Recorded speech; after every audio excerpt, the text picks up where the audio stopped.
আসসালামু আলাইকুম, কেমন আছেন সবাই? সো আজকে আমরা একটা very unique business strategy share করবো। সো এই বিজনেস স্ট্র্যাটেজিটা এমন একটা স্ট্র্যাটেজি যেটা দিয়ে আসলে আমরা অনেক সময় দেখি না যে কোনো একটা বিজনেস স্টার্ট করার খুব অল্প সময়ের মধ্যে খুব ভালো সাকসেস পায়। সো এইটা পাওয়ার প্রথম কারণ হচ্ছে এই স্ট্র্যাটেজি, এবং এই স্ট্র্যাটেজির নাম হচ্ছে FMA, first mover advantage.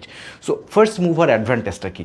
So first mover অ্যাডভান্টেজটা আমরা যদি খুব সিম্পল ভাষায় বলতে চাই, সেটা হচ্ছে মনে করেন যে আপনি একটা জিনিস শুরু করলেন এবং এটা কিন্তু আপনার আগে খুব অল্প কিছু মানুষ করছে, বা এটা এখনও কোনো কনসেপ্ট বা প্রুভেন কোনো স্ট্র্যাটেজি না, বাট যারা সবার আগে শুরু করছে ওই মডেলে বা ওই বিজনেসটাতে তাদের কিন্তু সাকসেস পাওয়ার পসিবিলিটি সবচেয়ে বেশি। সো আমরা যদি একটু স্ট্র্যাটেজিটা ভালো মতো খেয়াল করি, প্রথমে আপনি দেখবেন যে এটা হচ্ছে একটা কার্ভ। সো একটা বিজনেস মনে করেন যে এখানে শুরু হইলো, কনসেপ্টটা এখানে শুরু হইলো, মনে করলাম যে 2025 সালে এই বিজনেসটা মাত্র মানুষ বোঝা শুরু করছে বা শেখা শুরু করছে।